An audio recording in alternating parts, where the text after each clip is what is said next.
Hi எல்லாருக்கும் வணக்கம். நம்ம அழகே அழகு சீரியலில் நம்ம அழகுமதியை சுரேஷ் உங்ககிட்ட இருக்க எல்லா எவிடன்ஸையும் என்கிட்ட கொடுத்துட்டு ஒழுங்காக கேஸை வாபஸ் வாங்கு, இல்லை வீட்டை விட்டு இப்போயே வெளியே போ அப்படின்னு நைட்டோட நைட்டாக ஃபர்ஸ்ட் நைட்டில் சுரேஷ் மிரட்டுறாரு. நம்ம அழகுமதி இதுக்கு பதிலடி என்ன கொடுக்க போகிறாங்க தெரிஞ்சுக்கிறக்கு இந்த வீடியோவுக்கு ஒரு லைக் போட்டுக்கோங்க.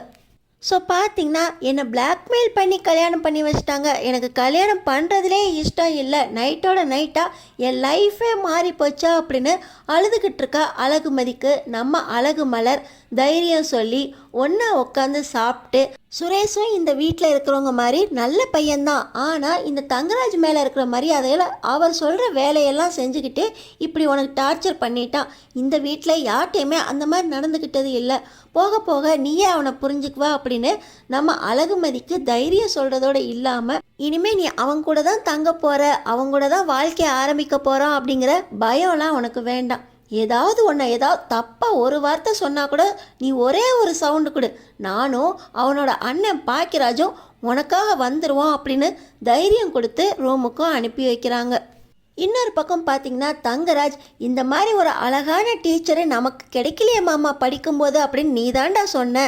ஏதோ இந்த பிரச்சனை வராமல் இருந்திருந்தா நீ காதலிச்ச அவளே கல்யாணம் பண்ணியிருப்பியோ என்னவோ அப்படின்னு நல்லபடியாக தங்கராஜ் புத்திமதி சொன்னாலும் உலகத்திலே எனக்கு பிடிக்காத ஒருத்தினா அவள் தான் மாமா, அதான் அந்த மாதிரி சூழ்நிலை அமையலையில அவளை தான் எனக்கு பிடிக்கவே இல்லையே மாமா, அவள் கூட ஒரு வாழ்க்கையை என்னால் நினச்சி கூட பார்க்க முடியல அப்படின்னு சுரேஷ் புலம்புறாரு. ஆனால் பார்த்தீங்கன்னா தங்கராஜ் ஒரு 6 மாதம் அவளை திமிர அடக்கப்பார், அவள்கிட்ட இருந்து எவிடன்ஸ் எல்லாம் வாங்கிட்டு உன் மேலே இருக்க கேஸ் எல்லாம் அவளை வாபஸ் வாங்க வச்சு நீ போலீஸ் ஆகிற வழியை பாரு.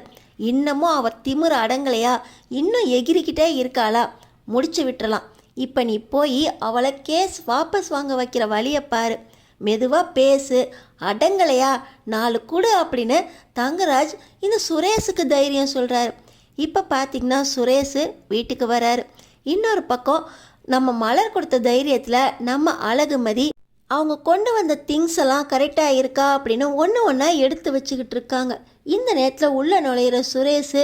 என்ன தைரியம் இருந்தால் என் கையாலே தாலியை வாங்கிக்கிட்டு என் ரூம்லேயே இருப்பனி, இங்கே எல்லாத்தையும் எடுத்து வைக்கிறதுக்கு உனக்கு யாரடி உரிமையை கொடுத்தது, இது ஏன் ரூம், முதல்ல வீட்டை விட்டு வெளியே போ அப்படின்னு சொல்ல, உனக்கு கையால் தாலி வாங்கியிருக்கேன் நீயே சொல்லிட்ட, அப்போ நான் உன் பொண்டாட்டி தானே, நான் இங்கே தான் இருப்பேன் அப்படின்னு நம்ம அழகுமதி நேருக்கு நேர் எதிர்த்து இப்போ சுரேஷுக்கு பதில் சொல்கிறாங்க. என்னடி திமிர் ரொம்ப ஜாஸ்தி ஆயிடுச்சு போல், காலையிலேருந்து கண்ணிலேருந்து தண்ணியாக விட்டுட்டு இருந்த, இப்போ பார்த்தா எதிர்த்து பேசிக்கிட்டு இருக்க, என்ன ஆச்சு, என் மேலே கொடுத்த கேஸை வாபஸ் வாங்கிட்டு இந்த வீட்டை விட்டு வெளியேற வழியை பாரு, என் கூட வாழணுங்கிற எண்ணம் உனக்கு கொஞ்சம் கூட வரக்கூடாது, உன்னை பார்த்தாலே எனக்கு கோவம்தான் வருது, இதில் ஏன் ரூம்லேயே வேற இருக்கியா அப்படின்னு சொல்ல, நான் எதுக்கு கேஸை வாபஸ் வாங்கணும், என் வீடு கிடைக்கணும், எங்கள் அப்பாவை சரி பண்ணணும் அப்படின்னா நான் உனக்கு கல்யாணம் பண்ணணும், இதுதானே உங்கள் மாமாவோட டீல், உனக்கு கல்யாணம் பண்ணிட்டேன், எங்கள் வீடு எங்களுக்கு ரிட்டன் வேணும், எங்கள் அப்பாவுக்கு ஆப்ரேஷன் நல்லபடியாக நடந்து அவர் வீட்டுக்கு திரும்பணும், அவருக்கு கொடுக்க வேண்டிய வேலை திரும்ப கிடைக்கணும், நாளையிலேருந்து நான் இங்கே தான் இருப்பேன், நான் பாட்டு என் வேலைக்கு போவேன், என் வேலைக்கும் எந்த பிரச்சனையும் வரக்கூடாது, அவ்வளோதான் நம்ம டீல், இதில் எங்கேருந்து உன் கேஸை வாபஸ் வாங்குறதெல்லாம் வந்துச்சா அப்படின்னு நம்ம அழகுமதி கேட்குறாங்க. உங்கள் அப்பனுக்கு வீட்டை திரும்பி கொடுக்கறது, ஆப்ரேஷன் பண்ணுறது இதெல்லாம் இருக்கட்டும், நீ எதுக்கு வேலைக்கு போகணும், அதுவும் இங்கேருந்து எதுக்கு வேலைக்கு போகணும், நீ உங்கள் அப்பா வீட்டுக்கு கிளம்பு, முதல்ல என் மேலே கொடுத்த கேஸெல்லாம் வாபஸ் வாங்குறேன் அப்படின்னு எழுதி கொடு, எவிடன்ஸ்லாம் என்கிட்ட கொடு அப்படின்னு நம்ம சுரேஷ் கேட்குறாரு. என்ன திரும்ப திரும்ப எவிடன்ஸை கொடுன்ற, இது எனக்கும் எஸ்பிக்கும் உள்ளது, எஸ்பியா அவரோட பர்சனல் நம்பரை எனக்கு கொடுத்துருக்காரு தெரியும்ல, இன்னும் ஏதாவது எகிரி பேசின நான் நேராக எஸ்பி ஆஃபீஸ்க்கு ஃபோன் பண்ணி நீ எனக்கு கல்யாணம் பண்ணதுலேருந்து இப்போ மிரட்டுற வரைக்கும் எல்லாத்தையும் சொல்லிடுவேன், எங்கள் அப்பாவுக்கு ஹார்ட் அட்டாக் வந்ததே ஒன்னால தான் தெரியும்ல, நாளைக்கு நான் வேலைக்கு கிளம்பணும் அவ்வளோதான் அப்படின்னு நம்ம அழகுமதி பேக்கிங்லாம் ரெடி பண்ணிவிட்டு நேராக கட்டிலில் போய் படுக்க, ஏய் இங்கே படுக்கிற வேலையெல்லாம் வச்சுக்காத, ஒழுங்காக எவிடன்ஸை கொடுத்துட்டு வீட்டை விட்டு வெளியே போ, இல்லை இந்த ரூமையாவது காலி பண்ணி கொடு, நான் நிம்மதியாக தூங்கணும், இந்த ரூமை விட்டே வெளியே வரல, தயவு செஞ்சு ரூமை விட்டு வெளியே போ அப்படின்னு இந்த சுரேஷ் சொல்ல, நான் எதுக்கு வெளியே போகணும், நீ வேணால் வெளியே போ, இது உன் வீடு தானே, இந்த வீட்டில் உனக்கு எங்கே வேணாலும் தூங்குற உரிமை இருக்குது, நீ வெளியே போ அப்படின்னு சொல்ல, கேஸை வாபஸ் வாங்கிட்டு ஃபஸ்ட்டு வீட்டை விட்டு வெளியே போடி அப்படின்னு சுரேஷ் பைத்தியம் பிடிச்ச மாதிரி சொன்னதையே திரும்ப சொல்கிறாரு. நம்ம அழகுமதிக்கு என்ன பண்ணுறதுனே தெரியல. நீ ஒரு திமிரு பிடிச்சவன் பொறுக்கின்னு தான் நினச்சேன், நீ ஒரு பைத்தியம்னு இப்போ தான் புரியுது, எனக்கு என்ன பண்ணுறதுனே தெரியல அப்படின்னு 2 பேரும் கத்திக்கிட்டு இருக்க நம்ம அழகுமலர், மதி கதவை திற மதி, என்ன ஒரே சத்தமாக இருக்குது, சுரேஷ் வந்துட்டானா அப்படின்னு கேட்க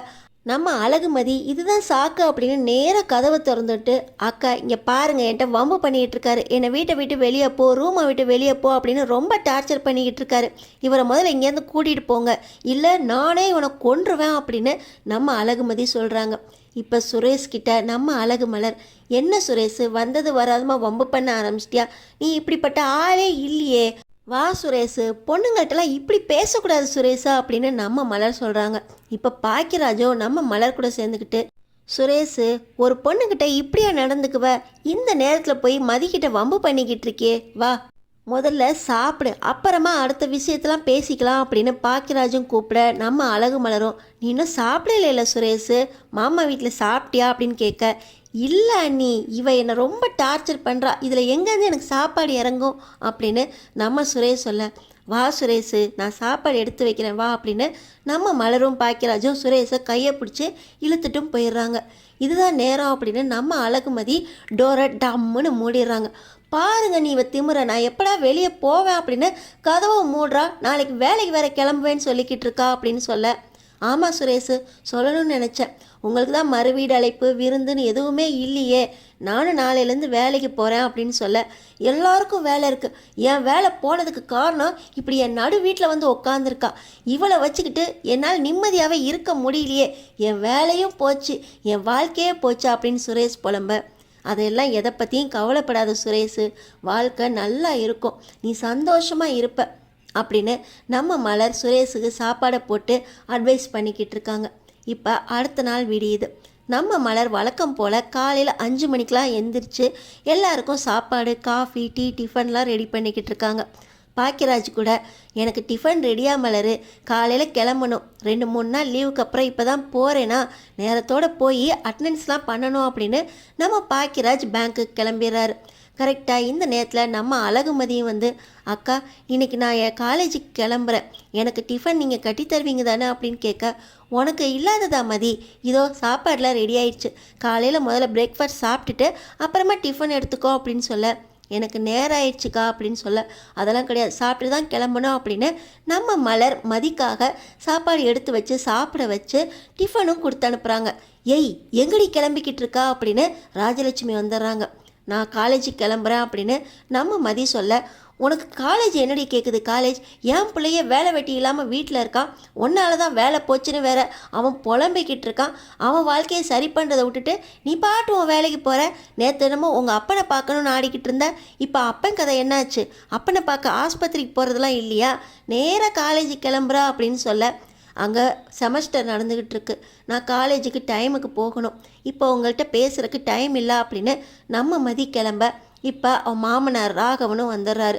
ராகவனும் ராஜலட்சுமியும், இன்னும் 2 நாள் லீவ் போடுமா, அப்புறமா பார்த்துக்கலாம் வேலை வெட்டியலாம் அப்படின்னு சொல்லிக்கிட்டு இருக்கும்போதே தங்கராஜ் உள்ளே வராரு.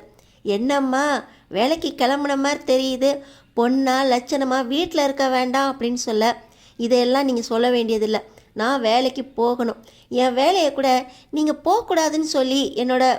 சேர்மன்ட்ட சொன்னதாக சொன்னாங்க, சேர்மன்ட்ட பேசுங்க, நான் வேலைக்கு வருவேன், என் வேலை பர்மனெண்ட் ஆகணும், இந்த வீட்டில் நான் இருக்கணும், உங்கள் மேலே இருக்க கேசஸ் வாபஸ் வாங்கலாமா அப்படின்னு யோசிக்கணும், அப்படின்னா